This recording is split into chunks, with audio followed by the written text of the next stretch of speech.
Good afternoon, all Saints Parishioner and families. It's once again a great joy for me to share my weekly reflection with you. And we are in a very significant moment. What I mean by significant is, first of all, we are almost at the end of summer and therefore the beginning of the new school year. Therefore, many of our families are getting ready for the new school year in a very different way, not the usual way, which brings with it a lot of challenges and a lot of opportunities as well. And I also meant when I said we are in a significant moment because of what's happening around us, not just in the city of Portland, which has become a national news right now, but also whatever happens in and around the world. It's a very significant moment for all of us. Also, in this moment, the gospel message that we would hear this weekend speaks directly to us and very much closely connected with what's happening around us. You will hear this weekend Jesus talking about how to resolve conflict. And I want to share three things based on the scriptures today. First of all, it's quite interesting when you see the context from which this gospel passage comes to us. Jesus speaking about if someone sins against you, go and talk to him. And then if he does not listen to you, take two people with you, go and have a conversation. If he would not listen, go to church, tell the believing community. And if he would not listen to the church, the believing community as well, then treat him as you would treat a Gentile or a pagan. Many of us know this passage, but this teaching is not just about conflict resolution. Because when you see the wider context in the Gospel of Matthew, beginning from chapter 14, Jesus is teaching, instructing his apostles many things. And therefore, in this series of teaching, series of instruction, we come to chapter 18 in the Gospel of Matthew, where Jesus is talking more about community living. When you live in a community as a believer, as a disciple, what might happen? And therefore, first thing is to situate this teaching of Jesus that we would hear this coming weekend in this broader perspective of the many teachings, the many instructions that we hear from Jesus for those who come to believe in him. So one essential teaching is about the community living. The second thing that I wanted to share with you today is you hear this passage when Jesus talks about how to resolve a conflict. First of all, I think he is reminding few things which are very close to us as human beings. It's based on the human instinct. First of all, it's very easy for me, I'm here talking about me personally, it's very easy for me as a human being to recognize the harm that is done to me. It's very easy to recognize the harm that is being done to me than to recognize or to see that I can harm other people. It's human.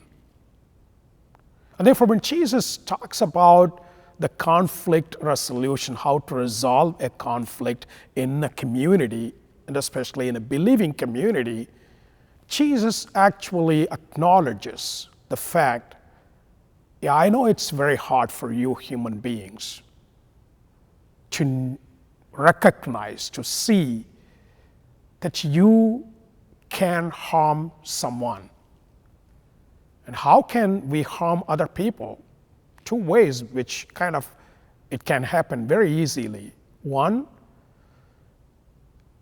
through the structures that I participate in, that I accept, I participate in. That's why today people speak of systemic racism, for example. What do they mean by systemic? There are structures. There are systems. I can be part of those systems. It's not that I want to be, but as human beings, we all need some systems, some structures. And we are, whether we like it or not, we are part of it, and we cannot live without those structures and systems. But the question for us is to ask ourselves whether the systems that we are part of, that we have embraced, can they really harm other people? Because I can bring harm to someone through the system that I am being part of. I don't need to personally do anything, but the very fact that I am being part of a system, a structure, that can also cause harm to someone. And therefore, it's good to acknowledge that.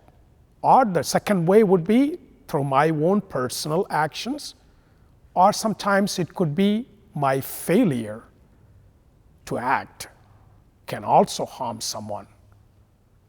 So first thing, when Jesus really talks about the conflict in a believing community, what he presupposes is the human capacity to harm other people. We have, the human instinct has an ability to cause harm to the other person. And this teaching is very significant. I kind of really highlight this because if you see in Matthew's Gospel, the passage that precedes what we will hear this Sunday, and I encourage all of you to read the immediately preceding chapter of the teaching that we will hear this Sunday, is about Jesus' exhortation to exhibit concern for the least ones. It's quite interesting. It comes in the context of how you should really exhibit your concern for the least, the most vulnerable, the most weak in a community. And that's why I say Jesus really knows this human instinct. Because usually if you ask the question, whether it's by structure or by one's action, who are the people who easily become victim of my ability, my capacity to harm other person? The most vulnerable, the weak. And that's why I think it's very important that we situate this teaching of Jesus in this context. And therefore, certainly Jesus presumes that and recognizes that and acknowledges that. And it's good for us today, as we would be reflecting this weekend about this conflict resolution, we also acknowledge the fact that I am capable, and I have, as a human being, the ability to cause harm to other person through the structures or through the systems that I become part of, or by my actions or my failure to act at times. The third thing that I want to really talk about today is, okay, Jesus talks about, you can say, these 3 steps for conflict resolution. But it's not about the 3 steps that I think Jesus would be very much interested in as putting it in black and white. Rather, what we have to keep in mind is Jesus is teaching a new way of life. And when you look at this new way of life for the believers in the community of believers, what has to be the basis, the foundation for this believing community is faith in Jesus' teaching and faith in Jesus himself. So what lies at the foundation of this community that comes together is faith in Jesus and faith in his teaching.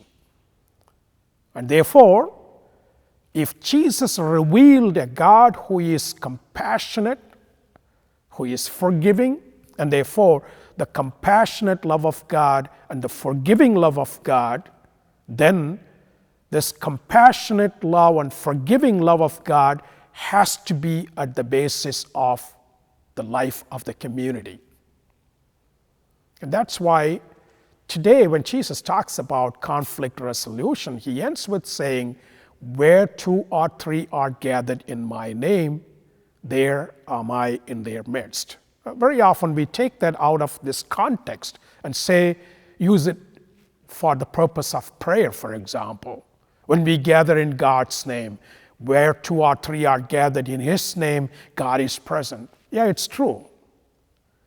But in this context that Matthew talks about this presence of God, we have to remember what Jesus is trying to teach.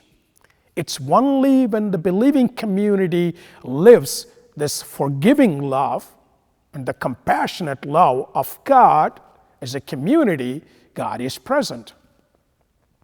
So, not when we are fighting with each other, but when we are willing to acknowledge the human capacity, ability to cause harm to other person, and therefore we resolve to live by this compassionate love, forgiving love of God in a community, God is present.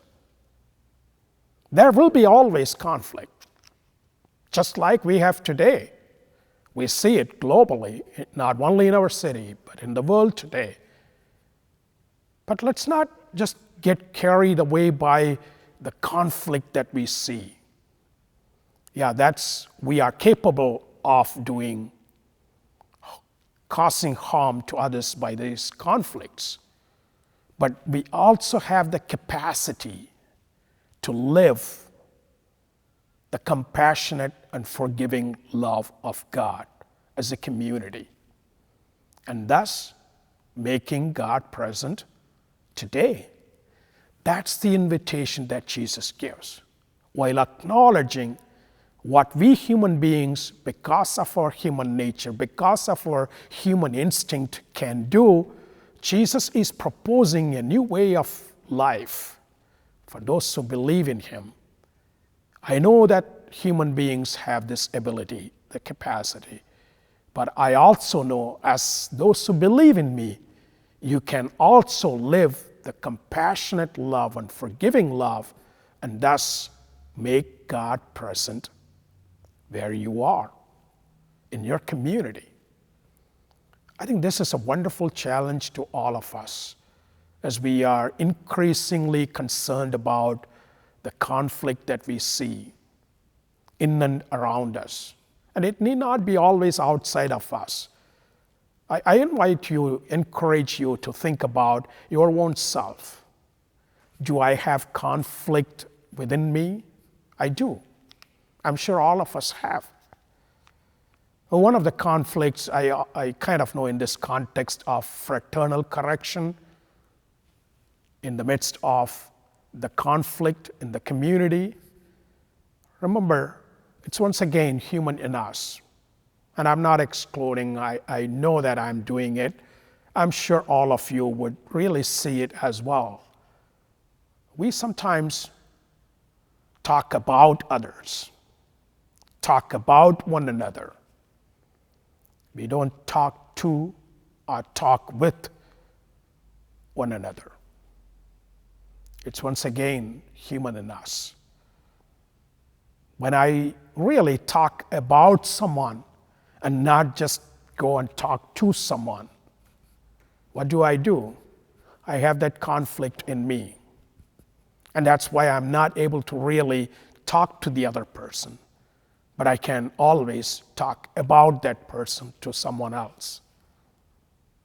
I think, dear brothers and sisters, realizing that this conflict need not be always outside of me, but it's in me, in my family, in my workplace, in the community that I live, in the city that I live in, and in the world that I am living today. So no place is devoid of this conflict today. But at the same time, Jesus is promising us something so wonderful, what we are capable of doing. Yes, we can cause conflict, create conflict. We can be responsible for conflict. But we also have the capacity to live that compassionate love and forgiving love and make God so real in this world full of conflict. Challenge is ours. And my prayer this weekend for all of you would be, as we prepare getting us all ready for the new school year, that all of our families will become places where the compassionate and forgiving love of God will be lived every day, so that where 2 or 3 are in my name, there am I in their midst. These words of Jesus will become true and real. God bless you.